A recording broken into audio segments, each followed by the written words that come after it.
Welcome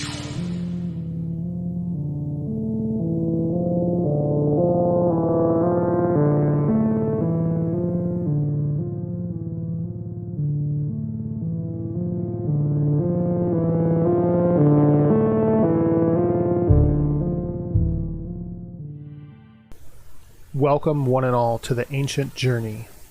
If you like the video, please give us a like and a share. And if you're into our content, please subscribe. It helps grow the channel and it keeps us producing these videos. Today's journey, the Ariel School UFO incident. Are we alone in the universe? For as long as history has been recorded, it's been a question that man has asked. Is there someone else out there or up there? And if they are, what interest do they have on what happens here on Earth? Are they just silent observers, or are they behind-the-scenes manipulators of what happens?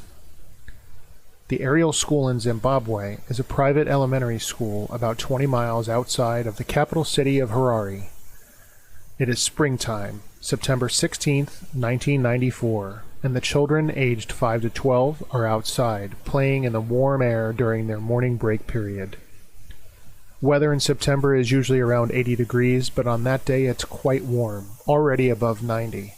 Nevertheless, the almost 100 children, who are of many different ethnic backgrounds, are all out playing and enjoying themselves. And it's just after 10 a.m. when the first child begins to point at the sky. Another begins to stare. Soon the attention of the group has moved from their games towards the sky. There, floating above the school in the sky, 3 silver balls begin a rhythmic dance. Eventually the entire group of children are mesmerized as the balls flash red and then disappear, only to reappear silently in another section of the sky. This happens 3 more times before eventually the metallic objects slowly descend towards the ground, close to a line of power transmission towers. Seconds later, about 300 feet from where the children stood, slack-jawed and staring, one of the craft lands. The area where the object lands is forbidden to the children. It is an area with many thorny bushes and dangerous insects. It is not, however, fenced off from the playgrounds, and the children slowly approach the craft. And then it happens. The top of the craft silently opens, and clambering out of it is a small person, clad in a tight, shiny black suit.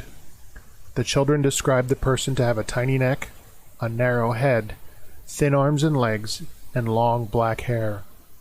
It makes its way off the top of the craft, moving back and forth across the terrain, apparently exploring. But it's the way it moves that some of the children notice.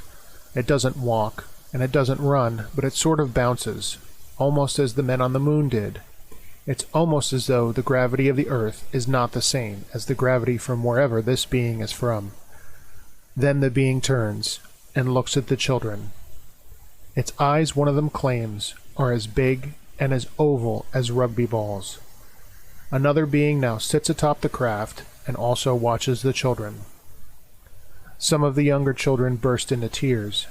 The older children, while not as frightened, recall being mesmerized by the gaze of the creatures. It's the eyes, those big eyes, that the children fix on and simply cannot look away from. The eyes convey a message to some.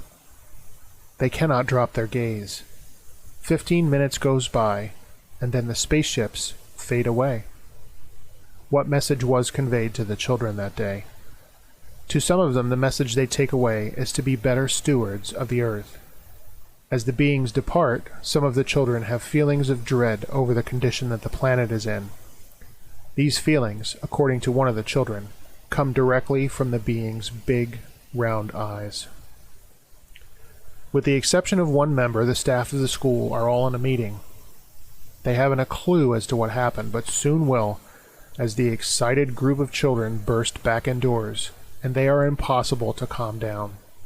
The teachers attempt to regain control over the rowdy group, but soon the story begins to trickle out, and eventually becomes a raging river of details. The next day, the school starts to get phone calls from parents asking what could have possibly scared their children so badly. 62 children all reported seeing the craft and the beings. When interviewed, all 62 tell a similar story, and none take their story back or change it. Most of the children are completely ignorant of UFOs or UFO folklore. The children are asked to draw what they saw, and many create similar drawings. Prior to this day, on Wednesday, September 14th, astronomers reported a magnificent meteor shower. There were numerous reports of a UFO streaking across the sky, followed by 2 other UFOs. There are other UFO sightings that same night, but none are like the Ariel school. The children from the Ariel school are generally from well-off families, but also from very different cultures.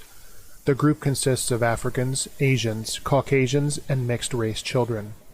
Despite their differences, the children's stories remain remarkably consistent.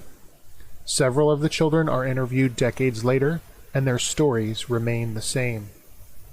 So what's your verdict on this journey? What really happened that day? Could nearly 100 children of different ages and cultures all replicate the same story through words and pictures if it wasn't real? Was there really a message being conveyed from somewhere beyond this world? Thanks for watching, and thanks for sharing the journey.